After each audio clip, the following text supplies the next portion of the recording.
Technique 41, threshold. Here's a little knock-knock joke for you. Knock knock, who's there? Canoe. Canoe who? Can you help me with my homework? This technique is all about classroom structure, starting off with good techniques and routines. Greet your students at the door, so you're able to set expectations even before they enter the room. My classroom is a safe haven for me. Sometimes when I leave my classroom, I feel like I'm out in the wilderness or in a zoo. Students are running around, out of control. It's chaos. So, when students come to my classroom, they often need time to cool down, right? They need to transform from their barnyard attitude to their classroom attitude. And greeting them at the door and allowing them a moment or two to calm down is really helpful in establishing a threshold where once you cross this line, you no longer use your outside voice. You use your classroom voice. You no longer have your outside attitude. You have your classroom attitude. Greet each student with a fresh mind. If you had a bad class the period before, press the reset button. The threshold not only allows students to enter your classroom with a new, fresh perspective, but also for you to greet them with a new and fresh perspective. If you had a hard time the class before, this is your opportunity to greet students with a smile and remember that they were not in the last class, that this is a new chance for you to have fun. The threshold routine is about habit and routine. Now, with culture, getting it right and keeping it right is much easier than fixing it once it's gone wrong. Threshold ensures that you make a habit of getting it right from the outset each day. The first minute when students cross the threshold into your classroom, you must remind them of the expectations.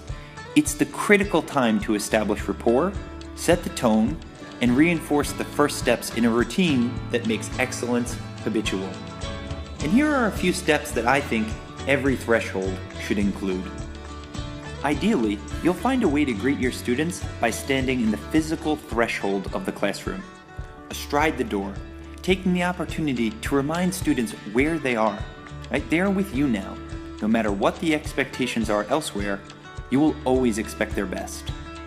Where they are going, right? They're going into your classroom, and that is different from any other classroom in school. And what you will demand of them, excellence and effort.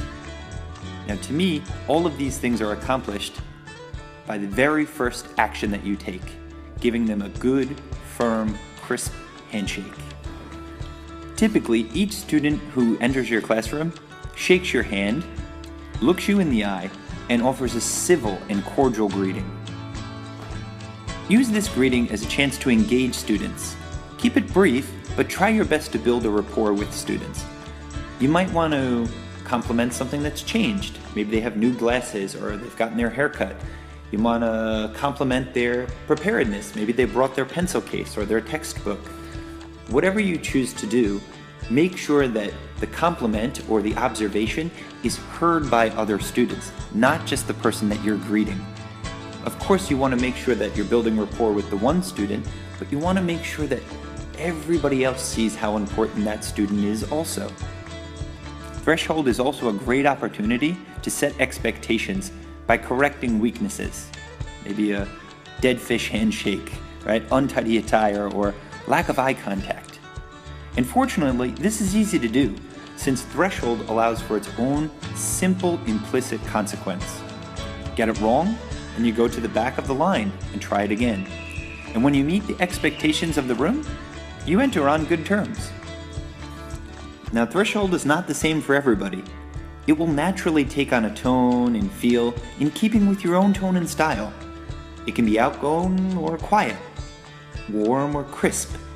Yet no matter the effect, threshold should always accomplish two things. One, it should establish a personal connection. And two, establish your classroom expectations. But remember, whatever happens during this routine, remember to keep your tone warm and kind. Your students may test the limits of what you may be able to handle, right? And that's natural. But your response needs to explain the expectations of the classroom rather than chastising and punishing. Give them a chance to try it again, and keep your consequences benign. Make sure that they enter the classroom smiling, happy, and ready to go to work. You don't want to lose a student before they even enter your classroom. Make sure that their sense of importance is reinforced. I like to think of my threshold as a Hollywood red carpet. Everybody who's there should be excited to enter my classroom. And if they're not, then I've got to do a better job of getting them excited. In my classroom, the mood is warm but industrious. All of my students are hard at work just a few seconds after hitting the door. They're not hard at work because they're forced to be. They're hard at work because I've made them want to be. Now, you might be saying to yourself, I can't do this at my school, right? Occasionally, teachers insist that it's impossible for them to greet their students at the door. Perhaps their school forbids students to wait outside the class in the hallway, or maybe you're a teacher who moves around from class to class. Whatever the case may be, when a greeting at the door is impossible, invent another ritual. A ritual that will signify that something formal has begun. Maybe students rise and you and they greet one another at the beginning of each class.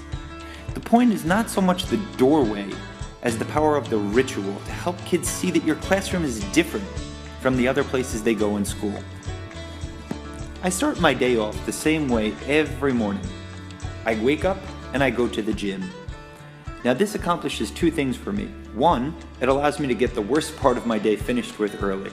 Right? I hate exercising, but it's something that needs to be done. Secondly, and more importantly, is that it allows me to be awake and aware and ready for my school day when I get there.